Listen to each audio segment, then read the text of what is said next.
taxes on tips for service and hospitality workers. And all of a sudden she's making a speech and there will be no tax on tips. I said that months ago. And by the way, they had just the opposite. You know, they had not only tax on tips, but they hired 88,000 IRS agents, and many of them were assigned to go get waitresses and caddies and all of this on tips.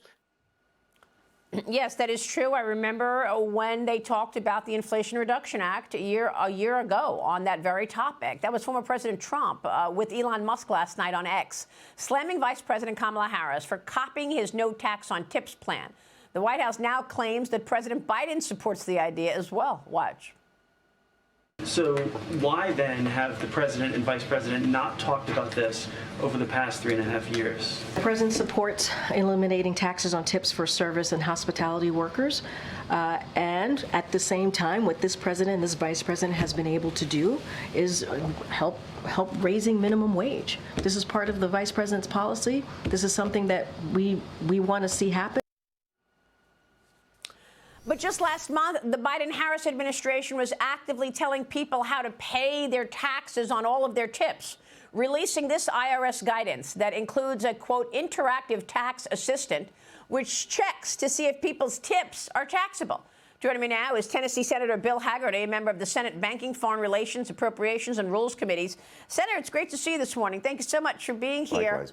You know, it's interesting. All you have to do is go back and look at all of the conversations happening around the Inflation Reduction Act, and you get very clearly the $80 billion that was sent to the IRS as part of the Inflation Reduction Act for them to hire thousands and thousands, tens of thousands of new IRS agents to go find tips that can be taxed.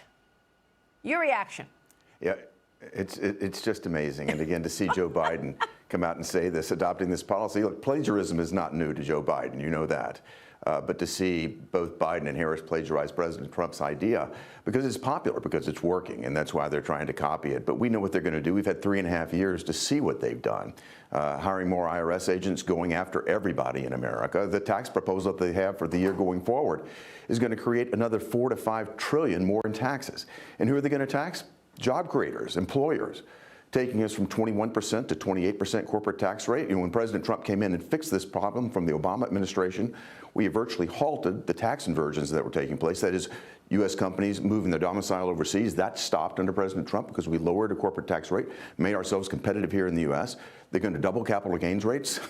That's going to crush capital formation, and wait till you see what that does to the stock market, the run that will create.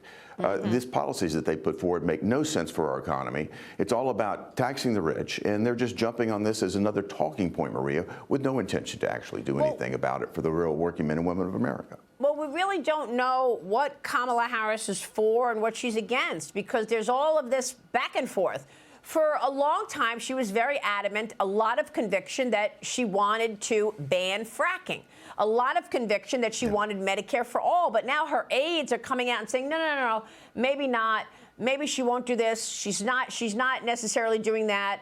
We haven't heard it from her because she hasn't released any official policies on anything. We're hoping that economic policy is revealed this week. But, I mean, do you know where her heart is in terms of policy?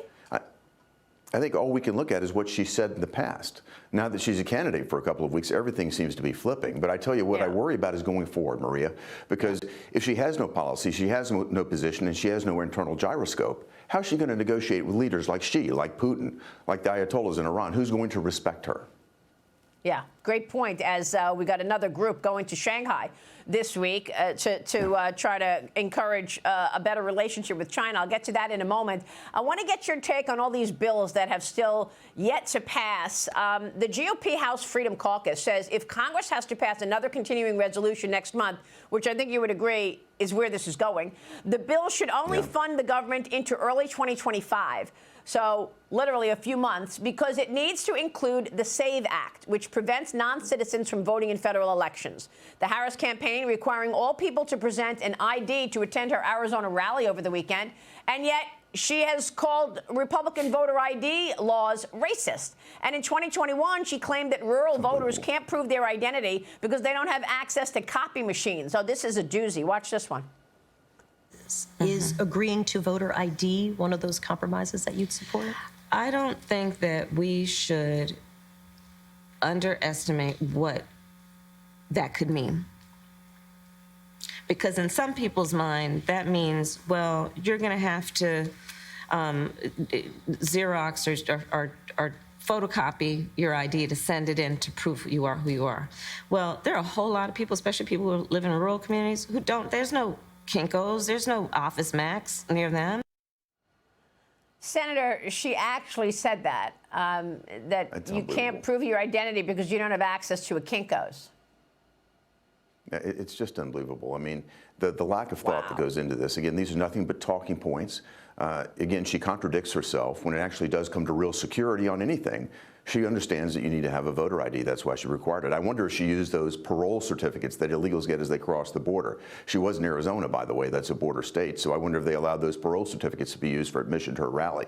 In any event, she says one thing, does another. It's really hard to tell where this candidate is coming from. Certainly as a world leader, we're very, very concerned. Yeah, but Senator, this is a serious issue. You've got 10 million illegals in the country now in the last 3.5 years on Joe Biden and Kamala Harris's watches. And there's a high expectation, certainly among Republicans, that those illegals are trying to register to vote or are already registered to vote, and they'll do so in the upcoming election. How much confidence do you have that we will have a fair election in November? And what can you do as an elected official in terms of ensuring illegals are not going to vote?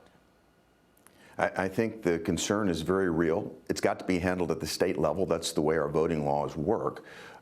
Certainly the SAVE Act, I understand the premise behind that. If that passes along with the CR, it's going to be too late. We need to have these laws enforced right now on the books. Voting is going to begin very, very soon. It's up to the states, and we're going to have to be very, very diligent to do this. You've got, District of Columbia. I've received now in my Washington mailbox there 4 different pieces of information about how, as an illegal, I can register and vote in the District of Columbia. We've got to bring this to an end, but it's got to be done again at the state-by-state level to fix it. New York, same problem.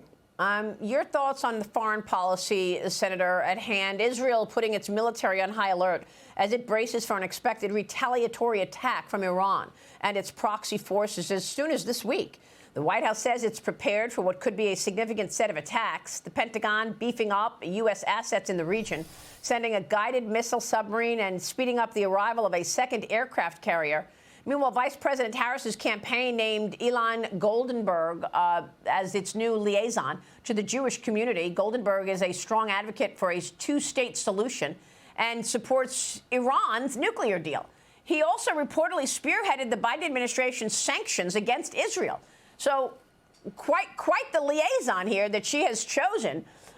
He was against Israel in the middle of the fight with Hamas terrorists, Senator.